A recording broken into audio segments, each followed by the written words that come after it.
So this is my gaming setup, and I've spent years changing and upgrading gear to give me the best gaming experience possible. But with more and more ridiculously cheap gaming products appearing on the market, I decided it was time to try some out and see how they actually perform. So I went to the shop section of a certain short form video app and bought the cheapest gaming setup gear I could find. And in today's video, I'm going to be replacing the gear in my setup to see how good or bad it really is. Let's dive in.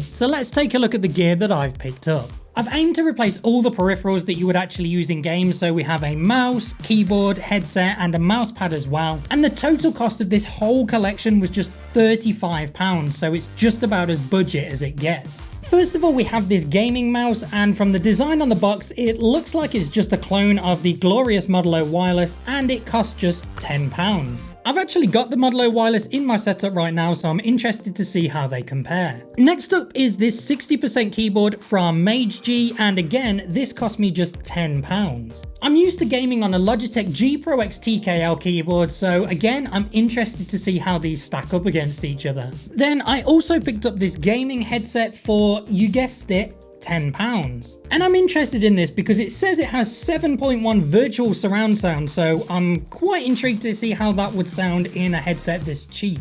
And finally, we have this mouse pad, which set me back a whopping £5, bringing the total cost of all of this gear to £35. In comparison, the gaming gear I use in my setup comes to a total of £665, so a little bit higher in terms of budget. So in a second, we'll get these unboxed and test them out after a quick message from the sponsor of today's video, Crucial.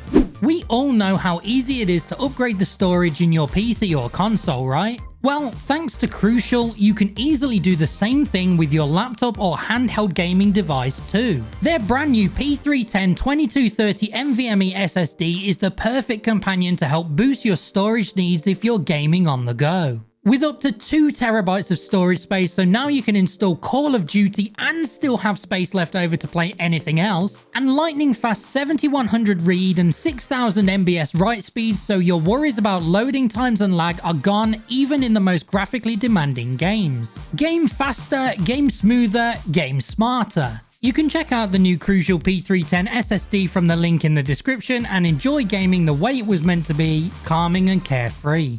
Alright, so what I think I'll do here is get these unboxed one at a time, try them in a couple of games, then we'll get all of the gear together and play some games just using all of the cheap gear. And also, if you want to see me do more videos like this, testing out cheaper gear, then let me know down in the comments, and also let me know what you think of this new style of video that I'm trying out.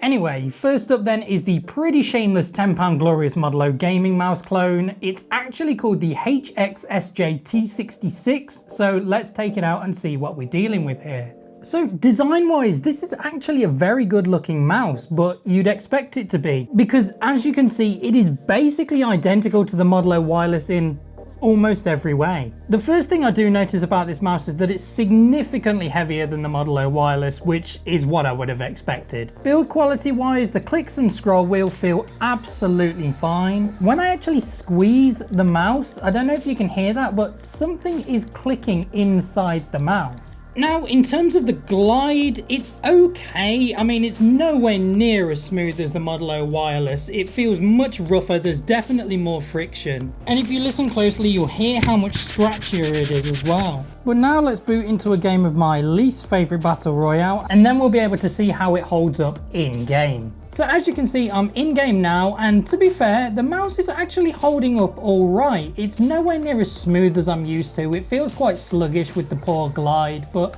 honestly, it's still very usable, so I can't really complain. Now, one thing I did notice with this is a couple of times the connection just seemed to drop out and it stopped responding. So if you're playing competitive games like this, that's really not going to be a good thing for you. But other than that, it did hold up a lot better than I was expecting, but I do need to knock some points off for the connectivity issues, so I'm going to give it a 6 out of 10. Next up then, we have the Mage G TS91 keyboard. According to the box, it is widely compatible, plug and play, and has RGB backlighting and multimedia keys, so let's see. Design wise then, we have an all white 60% keyboard with this kind of futuristic looking typeface on it, and it's actually not that bad looking. And weight wise, it's like there's nothing even there. It's like I'm not holding anything. This thing weighs nothing. the sound is not good. It definitely sounds and feels like a £10 keyboard, but the question is, how does it perform? Sorry, I'm just trying to get myself used to using Membrane before we do this. One good thing I will say about this keyboard though is the RGB backlighting is actually very nicely done. Okay, so same drill as before, we're in game and I'm using the keyboard, and honestly, it's not pleasant. The keys feel so mushy, the actuation feels quite sluggish. Another big problem that I'm noticing is that the stabilization on the spacebar is so bad. It's really loose and rattly, and it's quite off-putting actually. Somehow I already have 3 kills though. It also just randomly disconnected and then reconnected, so it seems like this is a bit of a theme with this cheaper gear. Okay, so I wasn't filming when I died, but I'm pretty glad that that's over because it was quite an unpleasant experience from the start. You can definitely tell that this is a £10 keyboard, and I'm gonna give it like a 2. So our next contestant is the TronSmart Glary headset, and like I said, I'm interested in this one because it says it has 7.1 virtual surround sound, custom 50mm audio driver, and premium memory foam earpads. I've used a few cheap headsets in the past, so I kind of know what to expect here. But I'm always open to being surprised, although my first impression here is not great. Straight away you can tell this is a £10 headset. Everything about it feels incredibly cheap. The material, the build. I mean, this thing is so light, it doesn't even feel like there's actually anything inside here at all. I mean, from a design point of view, it's not that bad. As far as a £10 headset goes, it looks alright. But of course, looks on everything, so let's see what it's actually like on my head. Okay, yeah, it basically feels like I haven't really put anything on. It's like wearing a toy. It also feels like extremely hollow and empty. You notice as well that the microphone is quite short and stumpy. It doesn't actually reach my mouth. And aside from the volume controls, mic and LED buttons, there's also one for EQ as well. So does this thing come with software?